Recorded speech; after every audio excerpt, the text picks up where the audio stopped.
Okay.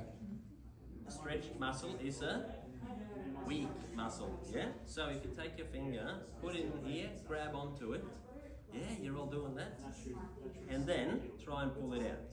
You can't, huh? If you just bend your wrist a bit, out it comes, you can't hold on. That's because the muscles are stretched and they're not as powerful as they could be. The other example is, if you keep your fingers straight and try to push here, you can easily withstand that. But if you do this, you have no control over that terminal bit, huh? Isn't that crazy? It feels alien, right? So what's the relevance of all of this to anything medical? Any thoughts? Here? It's a pair of lungs. And what sits under the lungs that makes us breathe? Diaphragm. That's the key muscle of inspiration. That contracts down, pressures are changed, air is sucked in. Now what happens in asthma? Pressure. Easy to breathe in, hard to breathe out. Easy to breathe in, hard to breathe out. Yeah? So if you look at a graph like that, what happens? Huh? Gas trapping, yeah. So with every breath, you're taking a full breath in and you can not get rid of that entire amount. So you take 500 mils in and you blow out 450. So with every breath, you're adding a bit of air into the lungs. Now this leads to gas trapping, which, increases the balloons. Right? What's that going to do? That air's got to go somewhere. Do the lungs pop up out of the neck? Out the side? No. They just push down, yeah? So with the air, with the lungs fuller and fuller of air, the diaphragm gets stretched. Yes. And a stretched diaphragm is a weak diaphragm. Yes, so even here, we can draw here, red muscle. In all of you at the moment, the diaphragm looks like this, the lungs are on top, you contract, you're breathing, right? But if that diaphragm gets more and more stretched, it is now very weak. There's no action. So, what's the problem with a weak diaphragm? Yes? Less inspiration. You can't generate much change in pressure. Whereas inspiration, that certainly would add to someone's anxiety. You can't breathe, you can't take a breath now. Before you couldn't breathe out, now you're struggling to breathe, to get air in.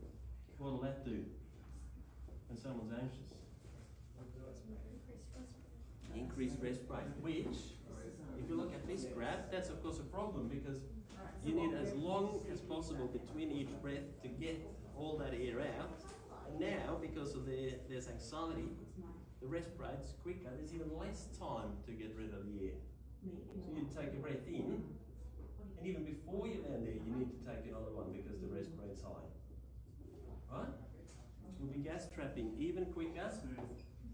More and more air fills up in the lungs, the diaphragm gets pushed flatter and flatter to the point where it's very weak. Right? The increased rest rate, which we just saw then, that worsens the gas trapping further, which worsens this diaphragm, pushes it further, and this is a vicious cycle. Now, what's the time limit on TikTok? You can get a 10-minute. What? 10 minutes? Let's go. So, now what's the treatment of asthma? Salbutamol, Atrovent, Dex. Now remember, that's only sort of trying to help the airways open up a bit. But in all of this, we haven't even mentioned much about the airway. And salbutamol, Atrovent, and Dex, that'll take a little time to work and stuff. So maybe you can just go in there and fix the anxiety and the rest rate. Nice calm demeanour, greetings. We studied at Monash, we know what to do, we will get your asthma under control. Right? Because then, if you have a calming presence improve a bit. That diaphragm that was fully down here when they rang you, that's now starting to come back up a bit. And then it's a bit stronger, huh? And then the diaphragm starts to fall back to its own thing. They can inspire a bit better. Oh, that feels better, I can take a breath, right? While you're doing all this, yeah, the subbutymal natron is cooking here on the airways, trying to open them up. But you know, the DEX will take a few hours to work, reduce the inflammation, upregulate the beta-2 receptors, this sort of stuff. But all that takes time. This you can do instantly, right? And so this would be the vicious cycle of asthma, or any sort of obstructive disease. And if you can jump in here and treat this immediately, calm them down, get the respirate down, you would have done very good for this muscle, which we want to look like that at the bottom of the lungs. But when they ring you in strife, it's all stretched and weak.